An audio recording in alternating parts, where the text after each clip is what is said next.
Kalau takut sih enggak ya, karena kan kalau menurut saya tuh perceraian tuh dari gimana orang masing-masing kan, dari kebiasaan orang masing-masing gitu sih. Nah menurut saya nggak semua orang bakal ngelakuin hal itu sih. Takut untuk nikah sih dari saya pribadi sih nggak takut sih, kayak paling dari beberapa itu di perhitungan tuh dari faktor finansial atau mungkin kesiapan dari mental sih lebih tepatnya sih. Udah itu aja sih paling. Kalau takut sih enggak sih. Kalau saya sih, kalau dari kasus perceraian ya, bukan takut menikah, lebih kayak kita harus cari pasangan yang benar-benar berkomitmen.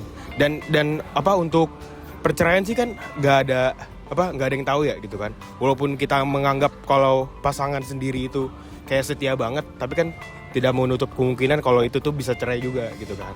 Nah dari situ kita juga harus ya mempersiapkan lah, gitu kayak tetap memberikan kepercayaan. Tapi kalau misalkan ada indikasi-indikasi ya diusut gitu aja sih gitu. Kalau untuk perceraian sendiri saya jujur aja nggak takut ya. Itu gimana kita menjalani sebuah hubungan aja ke depannya dan segala macem. Cuman kalau buat perceraian ya gitu, itu tergantung nanti hubungan gimana kalian melakukan sama pasangannya sendiri, apakah baik-baik saja atau enggak gitu aja. Enggak sih, kalau itu kan sebenarnya lebih ke pribadi masing-masing lah ya. Abis itu kalau mau nikah pun tujuan awalnya juga harus tahu tujuan awalnya tuh nikah buat apa. Kalau misalnya masalah sekarang kan selingkuh segala macem. Sejujurnya ada sedikit ketakutannya, soalnya kayak sekarang cerai kayak gampang gitu kan.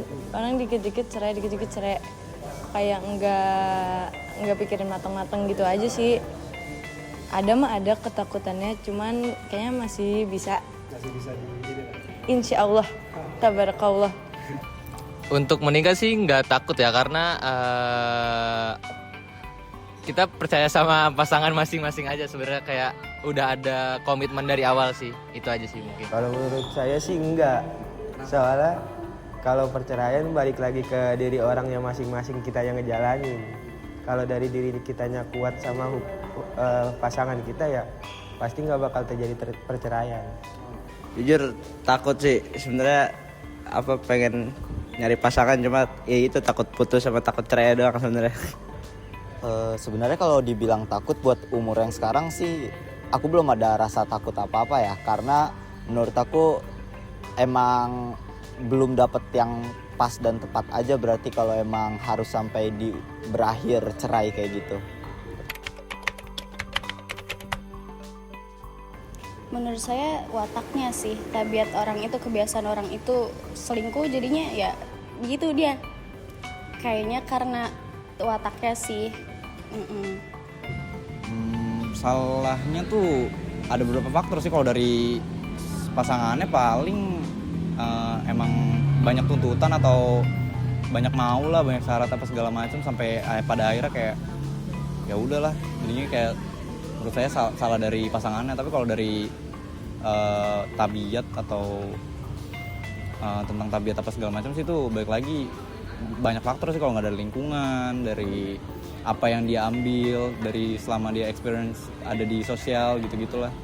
Balik lagi kadang-kadang ada juga sih kayak dominan dari keluarga gitu atau apa segala itu, turun-temurun gitu, jadi akhirnya dia bisa selingkuh gitu. Dilihat sih salah, sebenarnya sih bisa dua-duanya sebenarnya, bisa dua-duanya. Mungkin karena misalkan yang selingkuh ini menganggap kalau dia ini kurang diperhatiin gitu kan. Tapi sebenarnya sih itu bisa diluruskan dengan komunikasi sebenarnya, kayak misalnya aku kurangnya apa gitu kan, misalnya kayak aku maunya gini dong saya gitu ya kan. Tapi sebenarnya sih kan dari awal kan apa sih, kenapa memilih dia, harusnya kan mencintai apa adanya lah gitu kan. Tapi ya pokoknya relatif aja sih kalau buat salah siapanya gitu. Lebih kayak ini sih yang selingkuh sih, salah yang selingkuh. Iya, karena emang ya komunikasi aja lah. Kalau emang mau ganti pasangan ya udah ngomonginnya mau cerai gitu ya kan. Jangan langsung selingkuh di belakang gitu. Main di depan. Iya, main di depan aja gitu. Kalau perselingkuhan menurut saya habit itu tidak bisa dibiarkan kalau kayak gitu ya. Tergantung dari, kalau menurut saya perselingkuhan itu menurut saya dari orang tuanya sendiri gimana, dari lingkungannya segala macam gimana. Kalau emang orang tuanya gitu, mungkin anaknya juga gitu. Kalau dari kisah-kisah teman-teman saya ya yang pada kayak gitu, orang tuanya mungkin ada perceraian atau perselingkuhan segala macam, anaknya juga turun. Kalau menurut saya itu habit aja.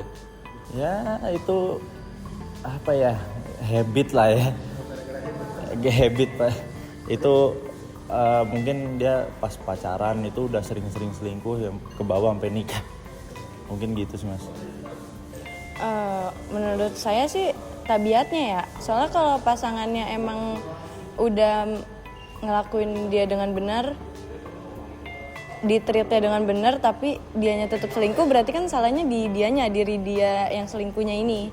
Karena nggak jelas aja sih dia maunya apa gitu kalau selingkuh tuh. Menurut saya ya salah tabiat orangnya sih, karena selingkuh itu kan karena lirik-lirik ya, bahasa gitu kan, kayak mantau sini, wah ini cakep nih, gitu kan. Ya itu sih mungkin karena tabiat orangnya kalau menurut saya gitu. Oh, kayaknya kalau dari selingkuh sih dari diri kita sendiri. Kayak kita, gue kayaknya mau gini deh di belakang gini, kayaknya nggak bakal ketahuan, makanya kayak gitu kayak. Iya, bukan salah pasangan, salah dari diri kita sendiri yang ngegerakinnya dari diri kita. Kalau itu sih pribadi menurut aku, karena apa ya, selingkuh itu udah kayak penyakit di zaman sekarang, dimana orang-orang tuh kadang ada yang meromantisasi selingkuhnya itu sendiri, kayak dia udah dapat orang yang tepat, tapi kalau nggak selingkuh tuh rasanya bukan cinta gitu. Kayak gitu sih kalau menurut aku. Ya salah pribadi ya, karena nggak bakal bisa berhenti kalau emang udah penyakitnya emang doyan selingkuh aja, kayak gitu sih.